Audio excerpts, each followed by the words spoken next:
we're now all of a sudden learning how to re-engage with society again. It's like we've been home for so long, and it's like now I'm thrown back out to the world, right? And then you're like, oh, what do I do? How do I engage? Who do I talk to?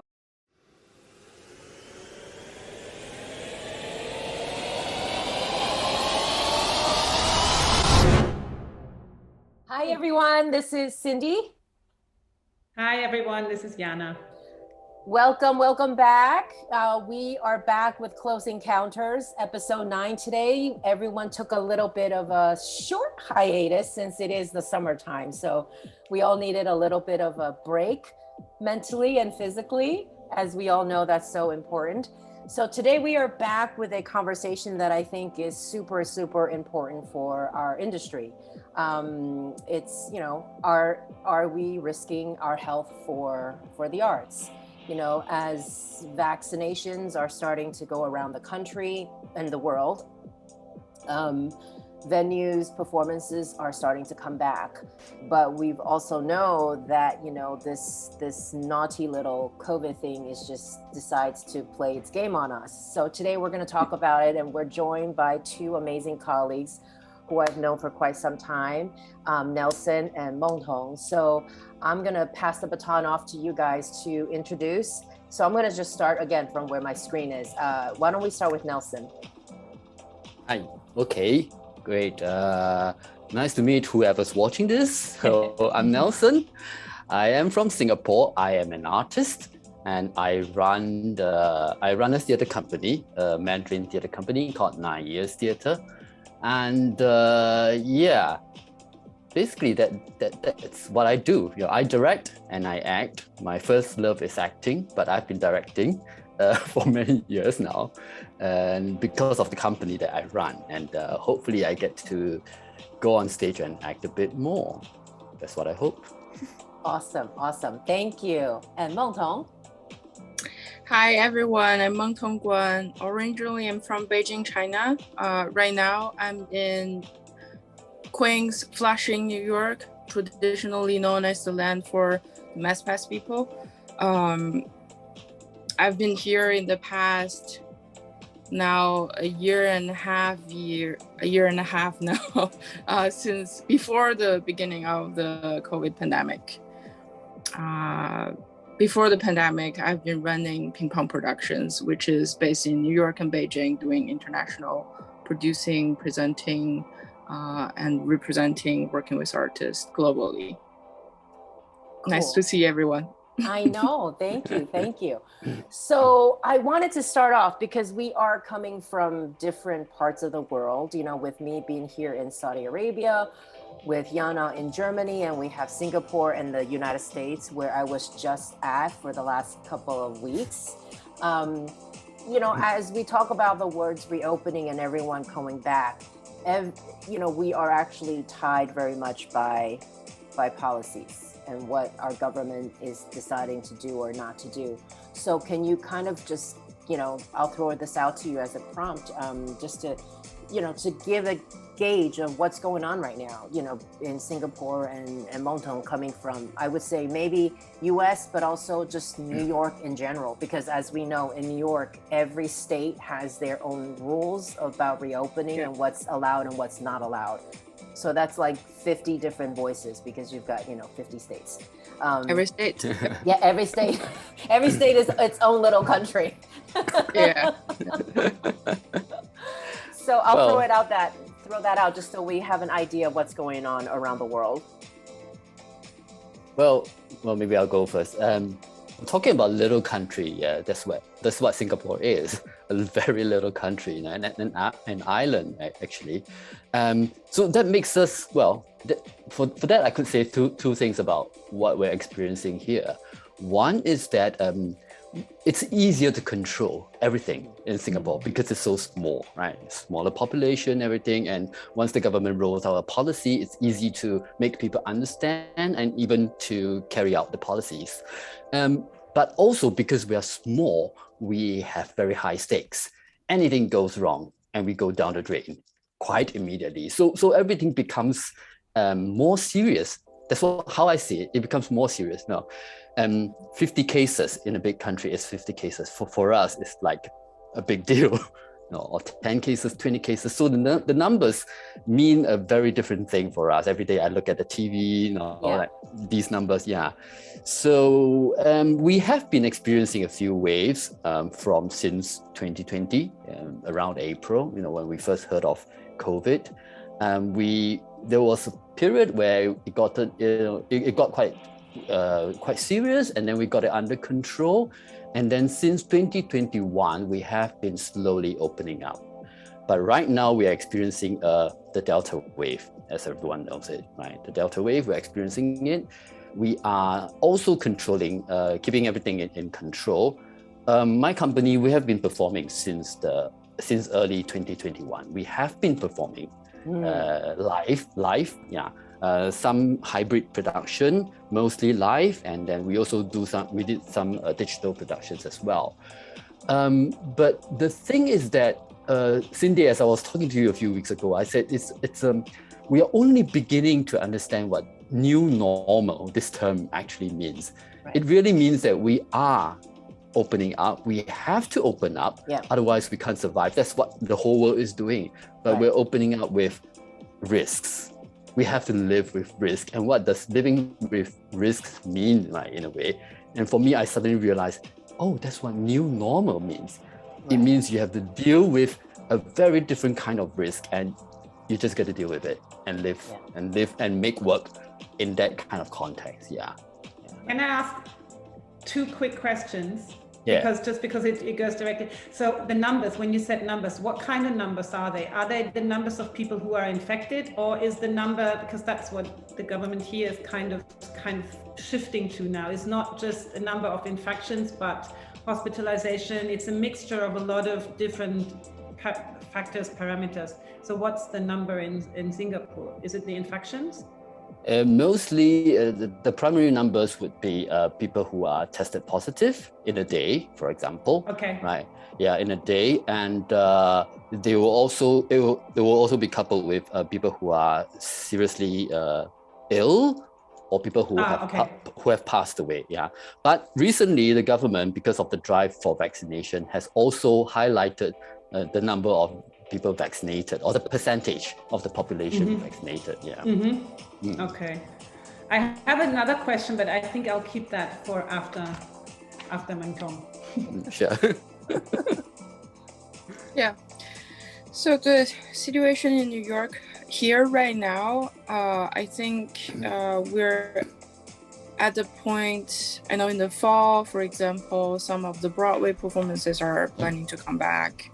And for the whole summer, there have been outdoor events going on in New York already. I have been working on one of the events that's happening on the little island called NYC Free Festival. And there is Celebrate Brooklyn, and I think there were some other outdoor events.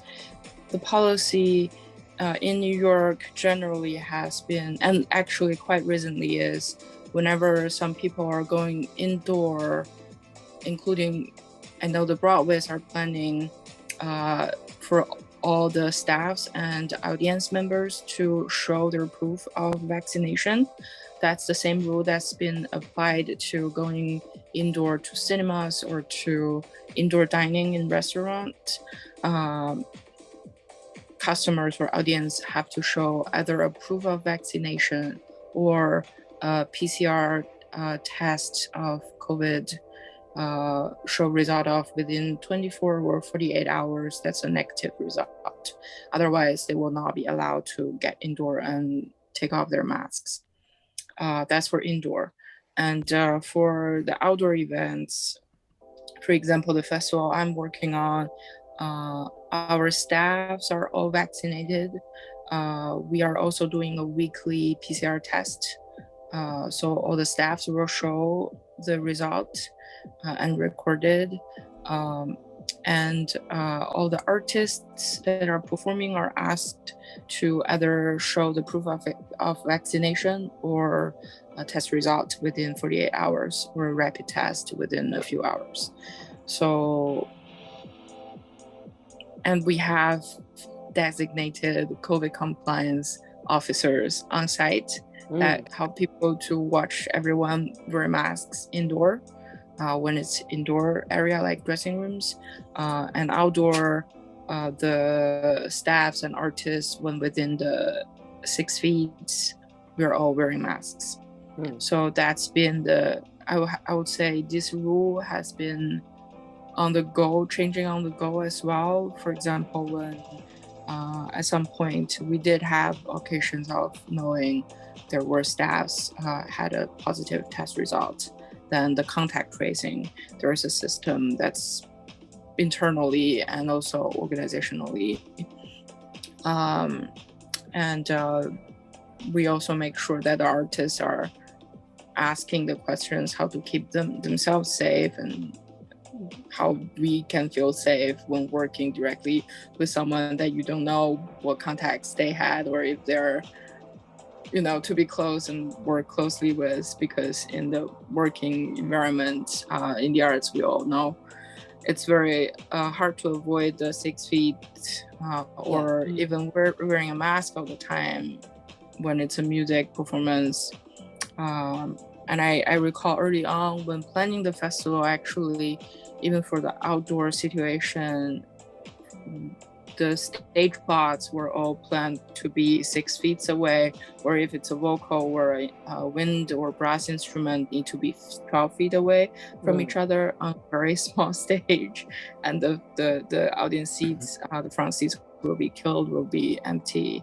And at some point, the audience were planned to be each other have to sit 6 feet away. Right now, it's not implemented for the audience seat, but the audience can also come in and say, I want a social distance. So you will see there are some audience will be just isolated by themselves in their own bubble. And I agree to your point, Nelson, that at some point, everyone need to come back, find some kind of way of moving forward, but it's at the same time finding out what is the parameter to keep everyone safe. If not 100%, but at least not flying in the unknown of saying, I'm not sure if I'm going in work today, I'll get infected, or at least I have no idea if someone is trying to keep me safe from, even I am vaccinated, but we all know Delta variant has a very high breakthrough rate. I would like to add, because this absolutely goes to the question I had because you said the new normal. The new normal comes with risks. So everything we do, social distance, mask, vaccination, testing, and so on, is actually the absolute is try to lower the risk as much as possible. Right. So from a medical point of view, but I think, and that's my question in a way, I think we maybe we can spend 2 minutes on defining risk, because is it a medical risk we're trying to get in control, or is it more like the feeling of safety? Is it because, let's say, I'm just taking a random example. So let's say the social distance. Medically, I think there is a medical, saying that, social distance from one person to another is absolutely supporting is pulling down the risk. What if, and this is totally theoretical, what if someone like a virus would say, oh, that doesn't get you anywhere. You can be that close or that far. Would that not make us feel the other way, it would make me feel a bit insecure. So what is the definition of the new risk in the new normal? Is it related to facts, or is it related to our feeling of security? I want to jump in here. I think it's both. I also want to say, for example, what I just mentioned about the festival staffs all being tested and keeping the distance, etc. For example, if we say, oh, there's a government guidelines, say what you need to do, what you don't have to do, the testing and the social distancing, and for a lot of things are not required by a guideline for vaccinated population. But clearly now, just based on our what is it called, common sense, we know we need to follow these rules.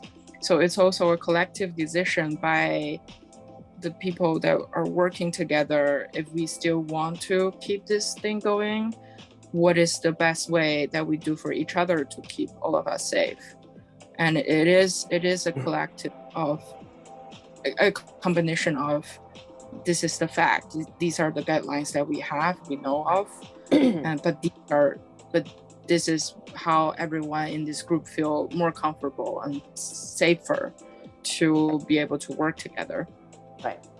So before I have a question, but before that, I want to hear, so Nelson, you said you've been actually, performing since like the beginning of 21, and from physically in a theater setting. So what are the policies in Singapore, like right now? Not very unlike what Mengtong was mentioning, even in New York, varying degrees, but yes, we had requirements for vaccination, for example, and we have like bubbles of how many backstage and all, and no mixing of bubbles, that kind of thing. And also audience, social distancing, and also audience will be guided into the theater, and then we've taken out all the activities in the lobby, like the drinks and everything. So you basically just come, watch the performance, and go home. Okay. It's a killer. It's really that's not what performances are about, right? But that's the best. That's the best we can get now at this moment. Yeah. So a lot of measures are similar in a way, right? We do understand there's a lot of inconvenience, but we do understand that they are there to protect us in a way, or like Jana say, reduce the risks of things happening. But also at the same time, because things keep changing and they change so rapidly, that sometimes also, the feeling for me, risk, right? It is based on facts and data, but also not so much. But it's the feeling that you will never know when and how it's going to hit, if it does, and who. Right. And I think isn't that the risk? That is the risk. That is the risk. Yeah, that is the risk for me. So you have to do it. You feel you have to do it. Everyone thinks that we have to do it, but every day you go in knowing that the next moment things might be shut down. Right? Your production might have to shut down, or the country may have to shut down. You never know, and I think that's the risk we're talking about. You never know, and also I have to say, just to the question is, what is the goal? Is the goal that no one gets sick? Or is the goal that whoever catches the virus is okay? I mean, I'm okay if I have like a cold, which I'm vaccinated, and the vaccination keeps the development quite low. Because as we all, I think, as you said earlier, it's not going to go away. As Cindy said in the beginning, we're not. This virus is not going to disappear within. I don't even think within the next 5 years. So we have to find a way to live with it. We will not be able to erase it. So actually, I think from what I get sometimes listening to the news, or sometimes I feel like the goal is to erase the virus, which is not going to happen. This is part of the risk. So whatever we do, if we go outside, if we go to a birthday party, a festival, a performance, you will always have, you can stay home, of course, and not go anywhere, but I mean, that's not a life worth living in a way, because that's not living, this is being home all the time. Yeah. And I think that's also something, in people's mind, from my point of view, or sometimes I'm like, what do you expect? What do you expect from a performance? Do you expect a performance to be as safe as that you go in, you watch, you go out, and there is no chance to catch a virus? Well, we cannot provide that. There is no way. It's not possible. But no one can guarantee. Yeah, no one can guarantee. Yeah. But it's like saying, like when aviation, it's like, flying, the risk of the airplane striking down. But people, it's risking your lives getting up on that plane, trusting your lives on these pilots, knowing that they're going through all these measures, right? I'm so bad at this. Or like they'll tell you, right, of all safety measures, like the safety cards is all in there. It's whether you wanted to follow or not. But is it become like are we going to get to a point where we become desensitized? And I think we're at this really awkward phase where nothing is in a set policy yet, right? Because these things keep changing and everyone keeps changing the rules. And even not just performance, it's like your day-to-day lives, like how do you emerge? It's like we're now all of a sudden learning how to re-engage with society again. It's like we've been home for so long, and it's like now I'm thrown back out to the world, right? And then you're like, oh, what do I do? How do I engage? Who do I talk to? And it was, just where do you put your hands? Where do you put your like? Do you hug? Do you run? Outside do I punch you, or do I like do I shake your hand? Yeah, But it was weird because here in the Middle East, policies are still very strict. Like vaccinations, if you're not fully vaccinated, you cannot go into office buildings. Everywhere we go, you have to now show, because we have an app, we have to show that you are fully vaccinated to go into the stores, or at least it shows your health status. So you cannot be either COVID, you have to be COVID negative, or you are completely immune to go anywhere. Now we're talking anywhere. And then even in the public, you feel safe because indoor, regardless of where you are, all indoor spaces, you are required to wear a mask. Even if you're vaccinated, you're still required to wear a mask. And so, and then when you're out in public, even when people are walking by the beach or walking at the park, they still all have their mask on. So in a way, you do feel there's an extra level of protection that people are abiding by the rules, that you feel, okay, that risk is slightly lower, right? It's like the same thing. It's like you're going on a plane when people say like, turn your damn cell phone off. Like when you see everyone do that, then you're like, okay, at least that's another risk that's lowered. And it's the same thing. And when I went back to the US, it's like my sister was telling me before I went back, she warned me. She's like, just don't be shocked. No one is wearing masks anymore. And I landed, got out of the airport, and no one was wearing any mask. And of course, like we have a lot of people that I was meeting with friends, and they all showed up. They're fully vaccinated, so they're not wearing masks. But I was still wearing my mask, and it was like, again, like I felt like I put them, I made them felt bad because they first saw me and they were like, oh, are you okay? Like I'm fully vaccinated and I'm not wearing a mask. And like at this point, like what do you say? Right. And then what I'm saying? Like it's like, do I see you? Do I not see you? How do you interact with people in society anymore? Right. Cindy, I have to admit that just like you, I've gotten so used to being in mask or seeing people in mask. You don't even feel it. You can have it on for hours. Yeah, exactly. Yeah. Or being around a group of people fully vaccinated without mask. I have to admit, I would feel a little bit uncomfortable, at least right at the beginning. Right, exactly. Like I went back. I don't know what that's done to me. Yeah. Right, exactly. I'm like, or like going back to, like you see signs at Starbucks that says, oh, if you're fully vaccinated, they have signs on the door literally telling you it's not mandatory to wear a mask if you are fully vaccinated. And to me, there is a certain level of uncomfortness. And I know that I'm in the US for only 7 weeks and I come back. And, I have my child and my family with me.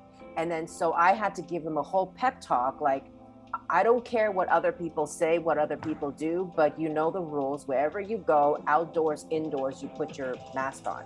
Because I don't want him to get used to not putting it and then he has to retrain himself again when we come back here. Because again, the rules are different, and we're all living with these new rules. But I guess my question is it better than to be just more strict, just to make sure at least people's mentally you feel you're safer, and it's just best practice? I mean, I don't know.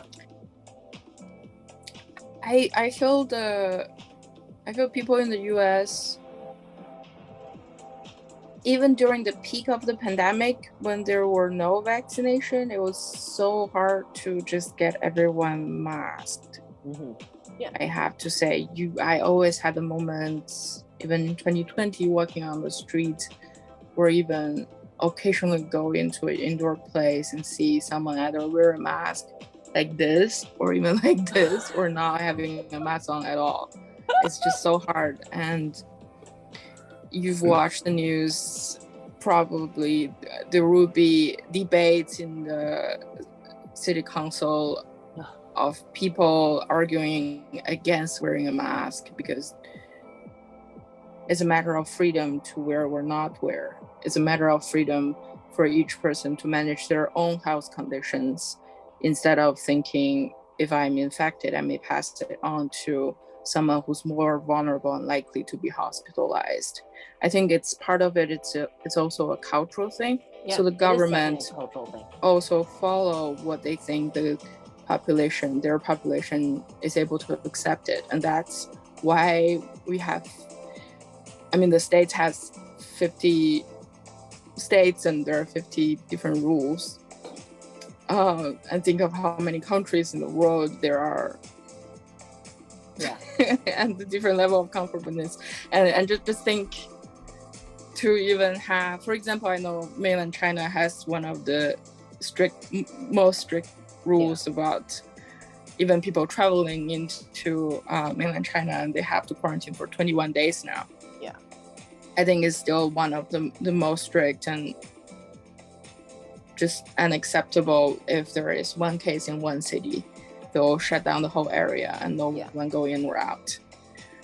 No other country do it that way. I would like to challenge this subject a little bit, because I live in Germany and people in Germany have an opinion about everything.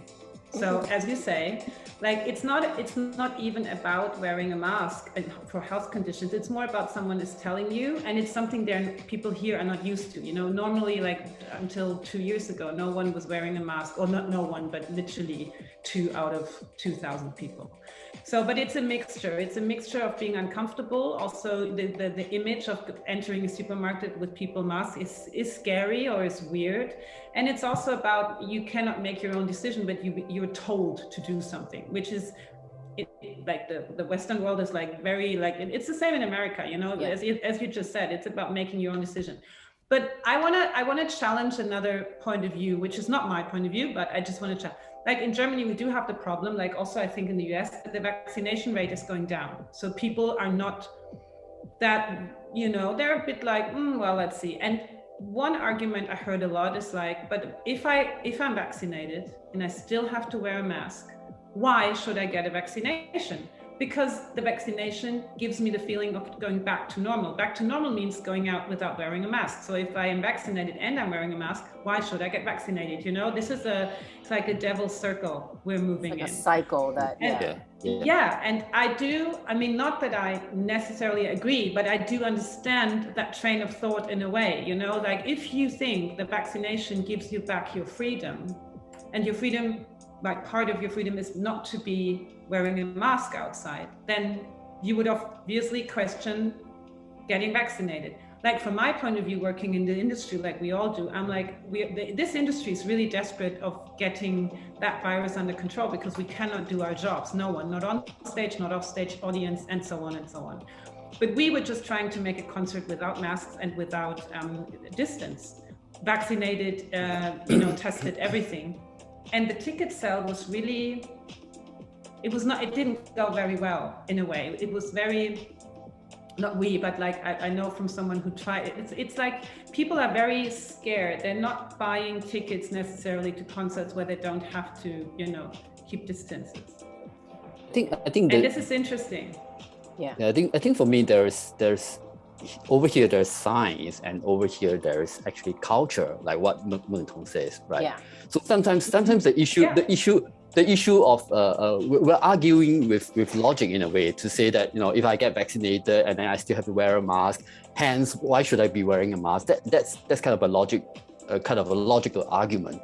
But what we're dealing here, and it is difficult for, I think, everyone. We react differently. People in the West or people in Asian countries, we react differently. But basically, fundamentally, I just feel that it is difficult for all of us, because we are actually encountering a new culture.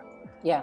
A new culture of like, some people may wear masks, some people may choose not to. Some places we all have to, and what does mask means? Mask traditionally can also mean like crisis, danger, like gas masks. Yeah.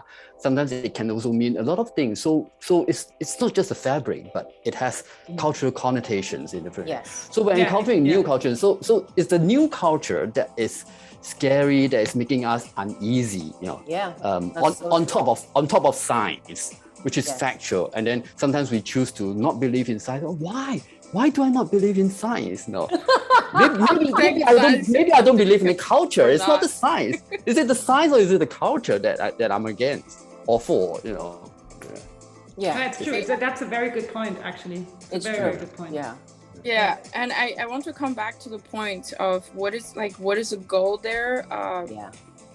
Jana, you mentioned earlier, what is a goal? Is it that we're going to eliminate the virus or to keep as many people safe as possible?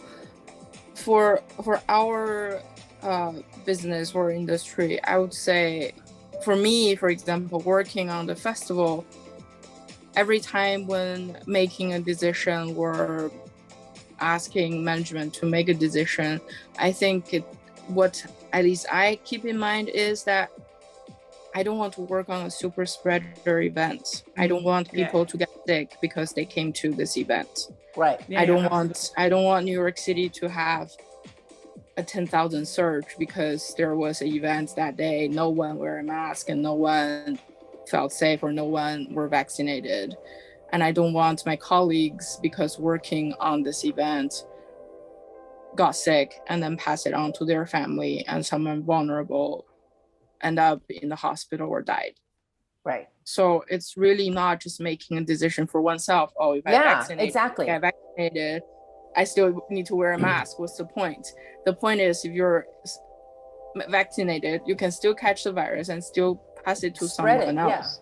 Yeah, exactly. So it's always, I think this is also the culture that everyone, regardless of what the so-called larger culture has been, but it needs to be the new culture that people learn to realize, if I don't think for other people as well, someone will end up dying or died.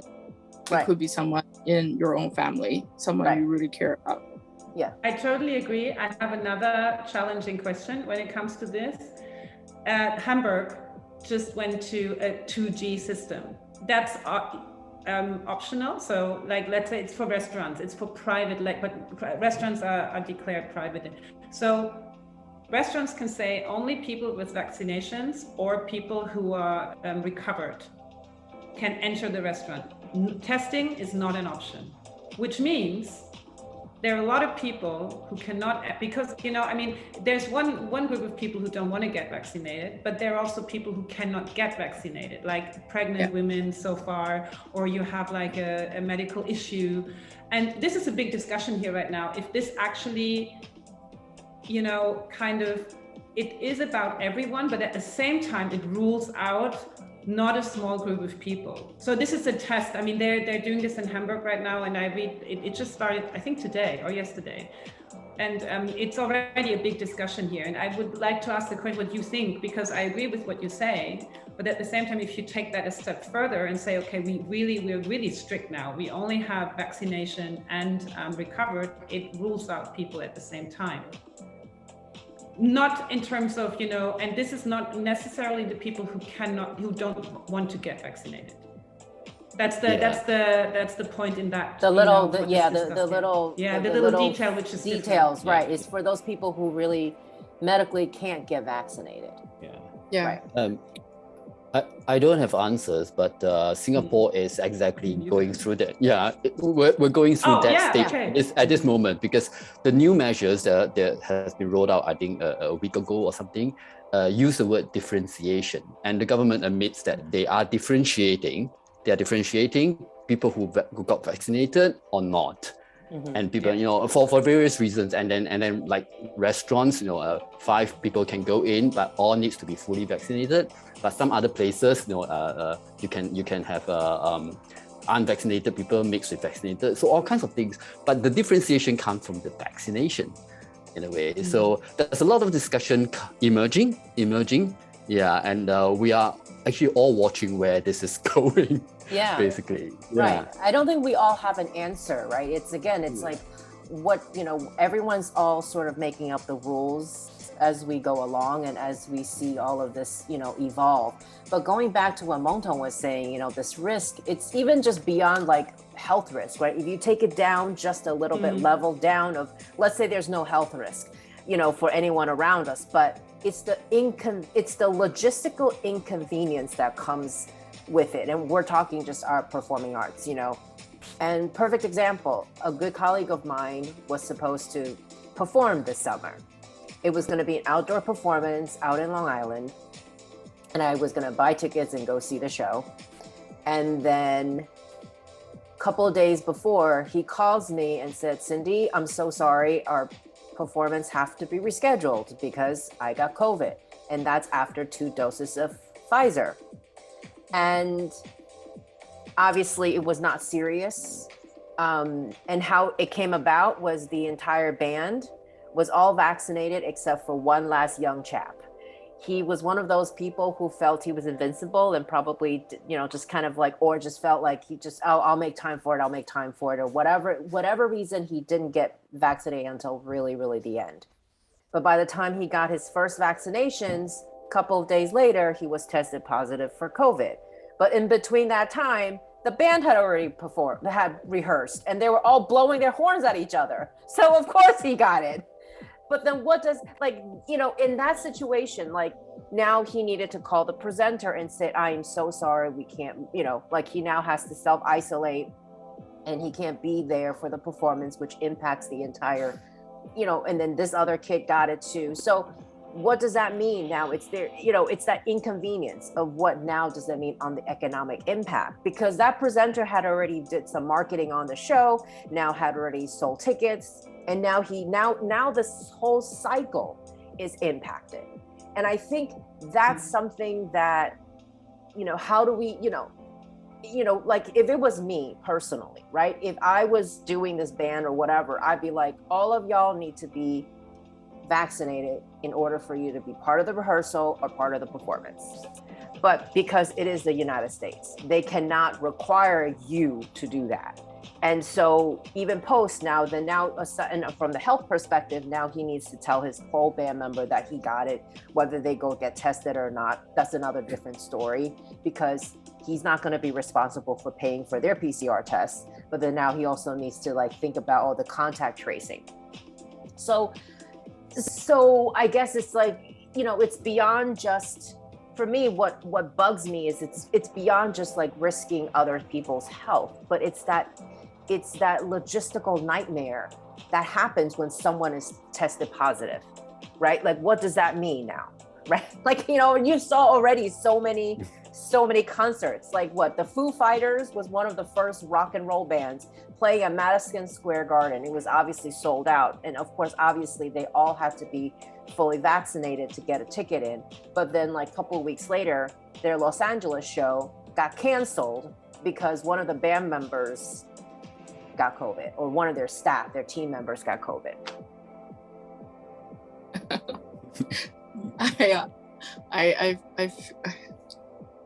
I feel this, I have to say, and I think managing COVID logistics will become part of the logistic management for performances in the next few years as well. I think for all of our talented colleagues around the world to navigate this COVID, it's just part of just how to plan for concerts and performances. Part of the normal now. Just as I also I'll mention this later, how to manage the thunderstorm, how to manage how to do the heat index, what is the lightning situation around Manhattan. So all of it is just adding on to, and it's you see it as a risk that can take out everything, then it's as important as planning for the visa period of time, like how long it will take to get a visa, what if your flights get canceled, what if there's a traffic jam in Lincoln Tunnel. So it becomes part of that whole process of planning for what needs to be done. And I feel for you, like when someone in a group that got COVID and then to cancel it, if it's a reschedule, if it's a cancellation, and still pay the artists in time, in full. But doesn't that bring us back to the little bit of like part of the beginning where we're again that we have to take the risk at one point because we have to go back to scheduling performances, touring, and so on. And the other question is like, what does it mean you cancel a show because one has COVID? Because I think at one point, if we cancel every show within the next 5 years where one performer or one audience member has COVID, it's not going to get us anywhere. We will be stuck. That's why I thought, I said before, like, I don't have the solution. I don't. I would get a Nobel Prize probably if I had one, but unfortunately I don't. But I think at one point there has to be a switch. I think it's too early still, maybe next year, but we need to switch to not one case and not even two will break down the whole touring company. It has to, if someone gets sick, who is vaccinated and who is okay, and he's not surrounded by 200 people who are not vaccinated and who might end up dying in hospital, it's okay. That sounds harsh, but it's okay because that's the only way out of this, I think. Yeah. Talking. Sorry, go on.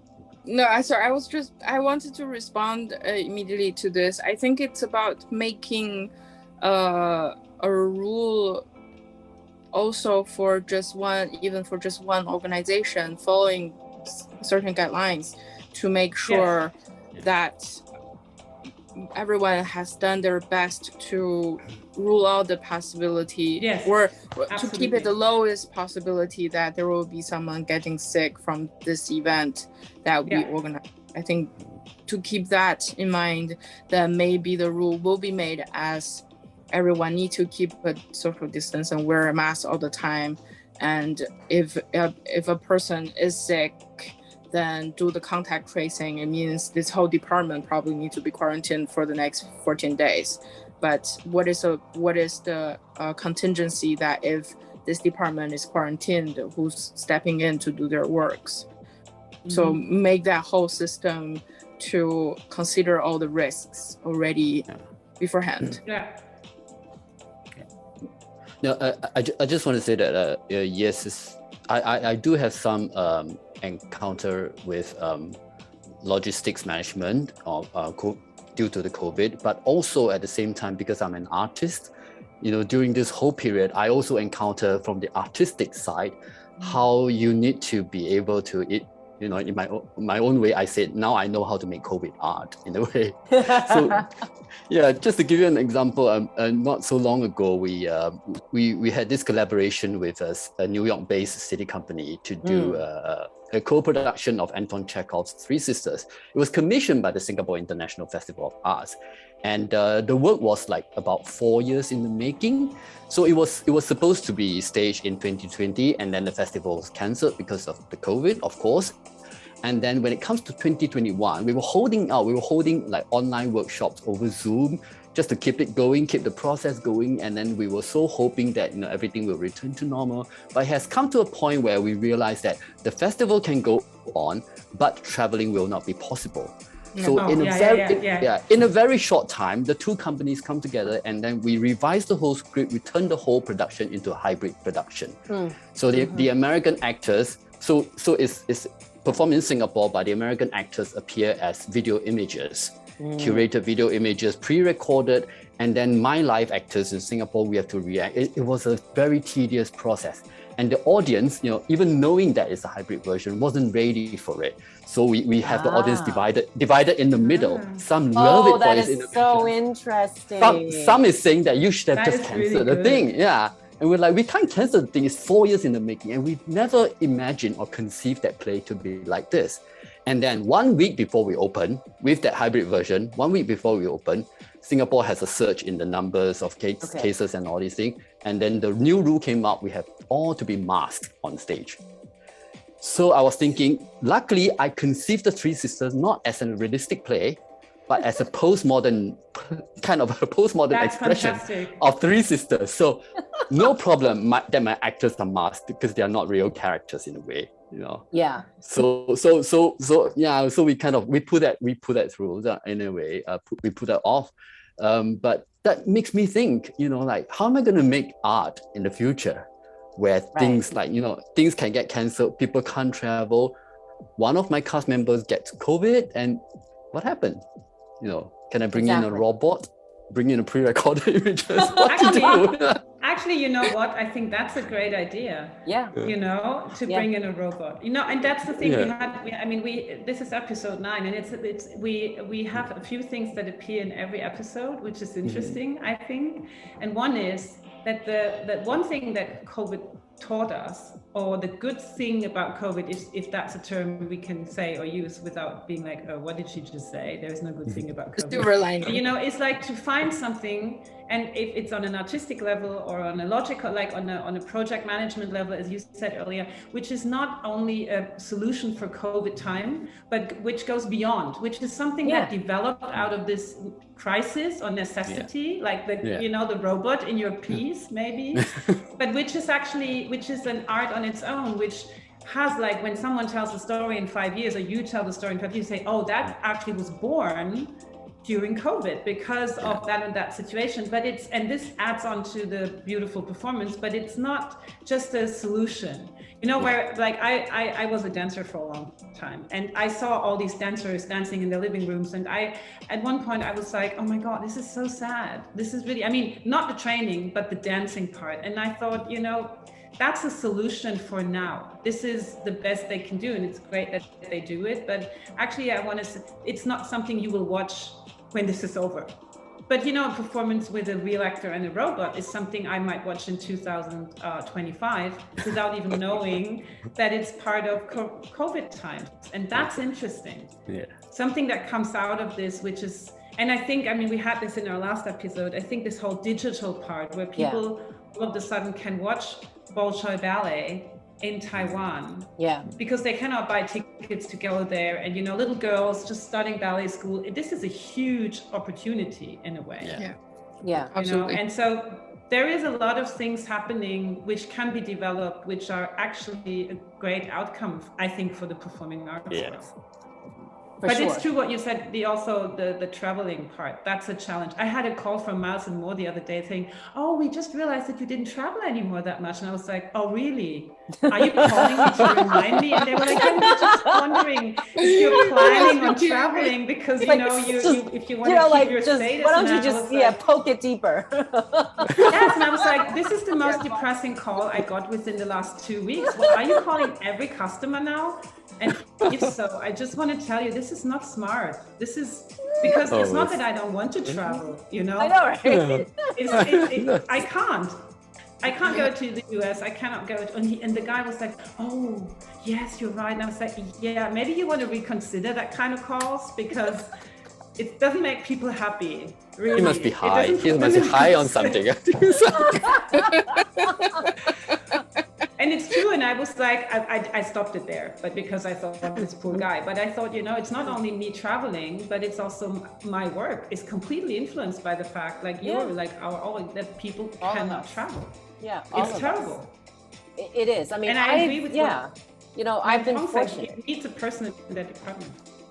Yeah, exactly. And I think that's the thing. You know, what I felt is that people are still not sure how to behave. And I think everything is still much more on the extreme side. So this is why, like, what we have now of like, okay, so one person gets it, like what you were saying, Jana, is like, well, I mean, it is one person gets it and then it causes all this inconvenience. And it's not because, you know, it's because people, and I guess we would say that in the US and in most places too, but I think in the US, their train of thought is like, well, we don't want to take the it's the liability. We don't want to get sued.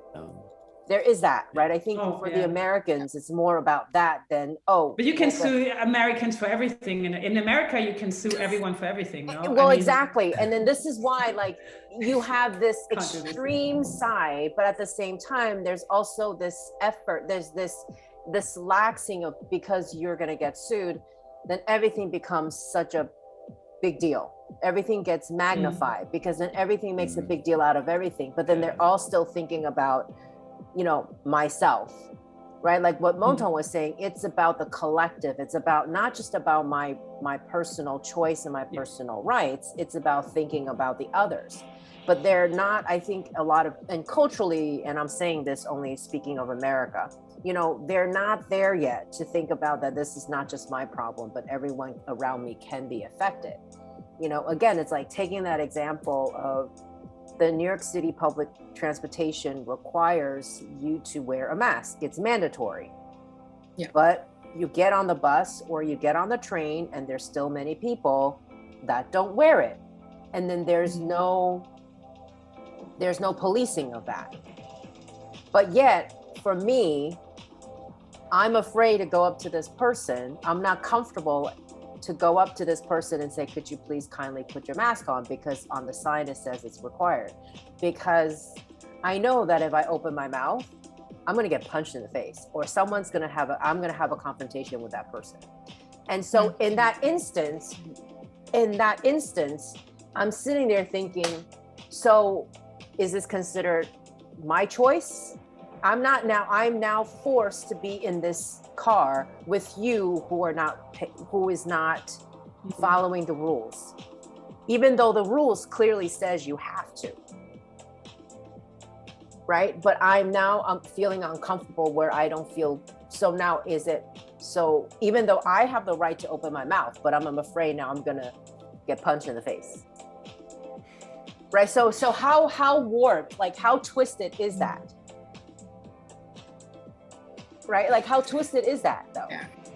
Right? Like it's just like it's well, it is. And I think I mean again, it's not a final, but I think one thing is here, a lot of people are fine with rules that make sense. They're not fine with rules that don't make sense from their point of view. You know, it's and this is again, it's a very individual thing. Like one would say, oh, masks are totally required and you know they're gonna save the world. And the other person says, oh yeah, who says that? That's bullshit, you know? And so and so that person saying that's bullshit would say, oh, why do I have to follow a rule that makes absolutely no sense? And then you have, again, what we had earlier, it switches, we are on another level. It's not about, like when the rule becomes a mirror of, I don't know, a lot of things, then there is no, you're discussing like this, there's no discussion. Yeah. But I totally know what you mean, and it's weird. It's like oh, what's happening? Right. Yeah. Is that the same? Is that the same in Singapore and New York? Because I see this here a lot. I have to say, arguing and people talking like this. Yeah. Well, of course, in Singapore, most people, well, I mean, it's also the law that most people, we do wear masks in public. But once in a while, you get people who, you know, do not want to wear a mask and they get picked at. And they discuss. Yeah, they get picked at. So people will take videos of them, post online, and really? Yeah, they do. Public shaming, you know. yeah, public shaming, and also because it is a law in Singapore to wear a mask in public places. So these people will get charged. They do get charged, and the government has to make it a point that you don't have a choice. We have a small country. We say do this. Okay, I understand. Yeah. We say do this. It's for the majority. You know, there are few of you who, they're saying that if you don't want to wear a mask, then stay indoors. Yeah. Stay at home. Exactly. But you see, the thing is that who is the majority? Who's the minority? And we always kind of think that we are the victim, right? We're the one who has to sacrifice and suffer because someone else says this has to be done in a way. So it's really a challenging time for our morals as well, I must say. It is. It's a moral challenge. It is a moral challenge. It is a moral challenge. But at the same time, I think it's also that it's that level of you know, we walk out the street every single day, and there is going to be a risk that you're going to get, you know, you're going to get hit by a car. But, you know, same thing when you're behind the wheels, there are rules that you have to play by. You know, like there's the science and the facts, and this is why there's certain rules that are put in place when you're driving. But of course, does that eliminate every single risk? No. So I think this is where we're at, is like people are trying to figure out, does these rules make sense, and how severe should it be, and how severe should it not be? So I think it's like, how do we deal with these, you know? And I think everyone is kind of like conflicted about it. And I'm going to, you know, like, for example, I was in Taiwan for 4 months before they had the outbreak. It was like the safest place in the world to be. But even before they had their local you know, they had like a tiny little case in December. And of course, the country went into even more stricter like rules, which meant like everyone is masking. And at the public transportations, it's masking. And they have people walking around signs. And, you know, and people like station staff walking around reminding you to put your mask on if you forget. And even on the bus, you know, sometimes you see people get on, and because it's hot, so they kind of take it off for a hot minute, and then they put it on, and they're trying to rush to get on the back, rushing to get on the bus. And then the bus driver will kindly remind you, could you please put your mask on first before you try to pay for your bus fare? And then there's no argument about it, you know. Then they get reminded, and they're like, oh, I'm so sorry, you know, and then they put it right on. I mean, even like my son was reminded because it was hot, and then he took it off to wipe his sweat, and then he forgot to put it back on. And I had a lady behind me tap him on the shoulder, or tap me on the shoulder, and was like, could you tell him to put his mask on? And I was like, oh, I'm so sorry. But I don't feel like it's like, that's the rule, right? And so in a way, it's like there was a reason why Taiwan was the safest for so long. Even under those conditions, when there was no vaccinations, no nothing, they were playing by the rules, which is why I was able to go and see performances that are to full capacities almost every week, right? And I think there's something to be said about that. You know, there's something to be said about that. And I think, and of course, obviously there's an outbreak now, but they've also contained it quite quickly.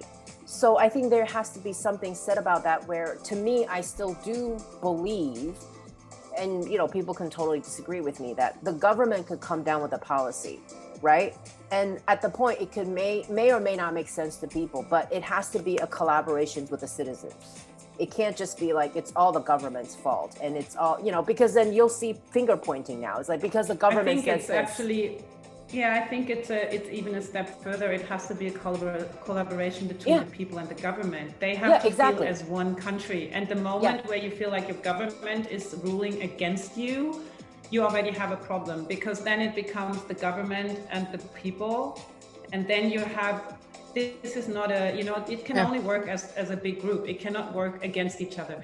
I have one question for everyone, like, because going back to the Thailand, what you just said, do you feel like right now, if you go on stage, or if you go to the festival, or if you're curating a performance, whatever, do you feel safe at the moment doing this, or do you feel not safe or not safe enough? Do you feel like, you know, and if you don't feel safe or not safe enough, what would you think? Not because we have a solution, but what would be the one thing you would, if you could change, which would make you feel better?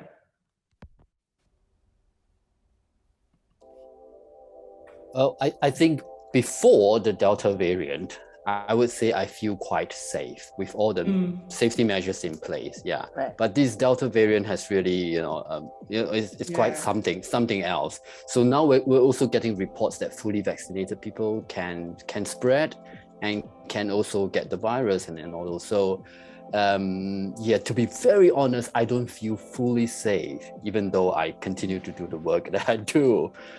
But what to do about that, I really do not know. I hope someone brilliant will come up with some new ideas about how do we deal with this? Like I say again, us. the new normal. It could be us over here, right? I know. Or people who have watched our video, you know. Say, yes, they're like, oh, it's so inspiring. Yes. Now we have to. I know. If anyone watching this has some idea, brilliant idea, please put it in the comment. I really put it in the comment. You know. Yes.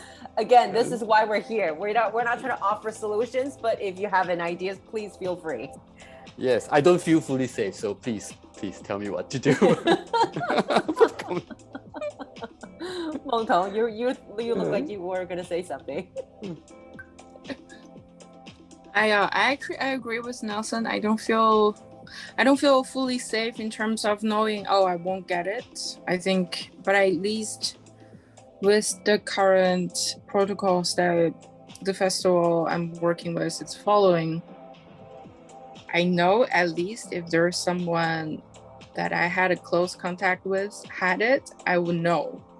Yeah. And then I would know to go get a test and know what next steps to take. So in that sense, I know I'm not going to have some lose ground.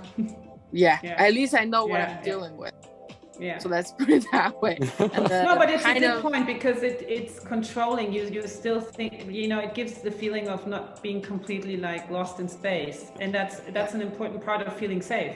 Well, for me, I don't feel safe in a desert where I don't know where shit is happening. You know, where there's not. But the moment I know where I have to do what, it gives me a safe feeling. Of course. Right. See, for me, it really depends on where it is, right?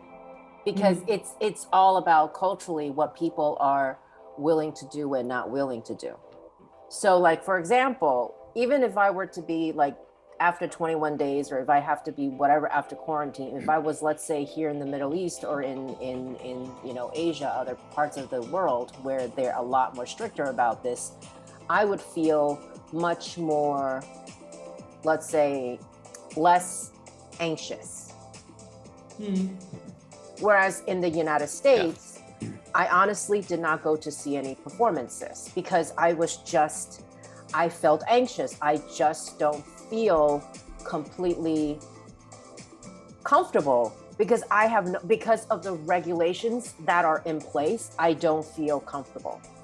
The fact that you tell me if you're fully vaccinated, you don't have to wear a mask, that extra level is something that to me will feel a little bit more less anxious, because the thing is, there's all, you know, culturally you saw in the news and in the statistics that there's still a large number of people that are not vaccinated, but because there's no policing, how do I know I'm walking in and I'm sitting next to someone who's not vaccinated? You know, so that's the point. Exactly. So to me, I think it all depends on where. Like here already, you know, in Saudi, they're trying to open everything back up in the fall, like in another month or two. But the requirement is that everybody has to show proof of vaccination before you can enter, and you still have to be masked indoors. So in that situation, if I was trying to bring a show in, then I would feel safer. I would feel, okay, the risk is they've taken all the necessary precaution measures to make sure that my artist is safe, right? Because then whose responsibility is it if that artist is on that stage and he ends up getting COVID while he's in this part of the world? Right. So go ahead. Yeah, no, but that's sorry, it really all depends on where it is, I think, for me. I was just thinking for a moment, the four of us actually all are in a place that most people, or at least most people, have access to vaccination and dealing with this.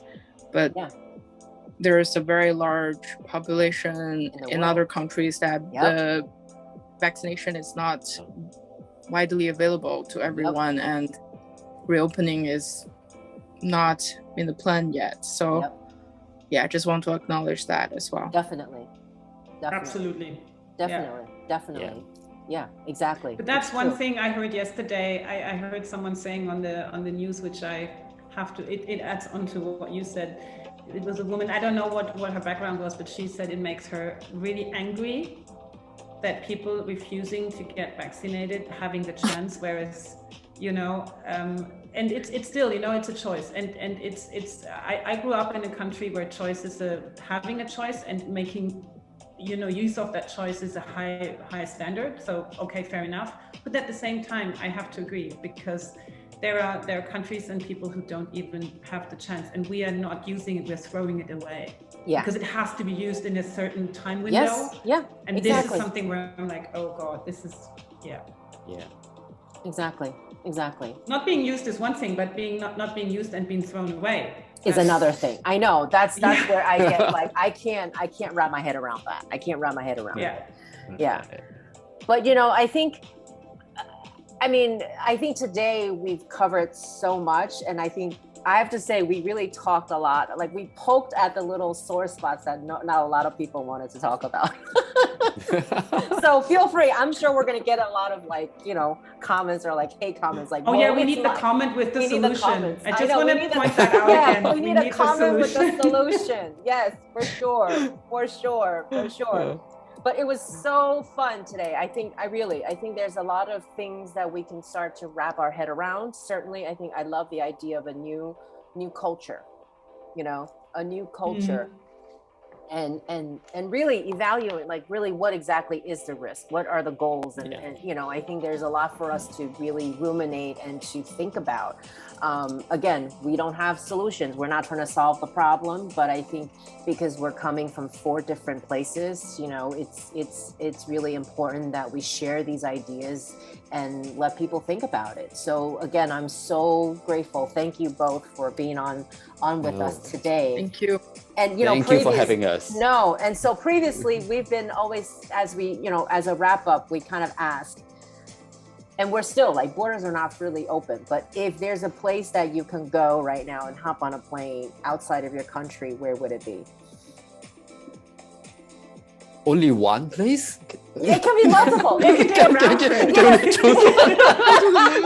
so many places I want to be. I know. Well, maybe your top 3. How's that? Your top 3.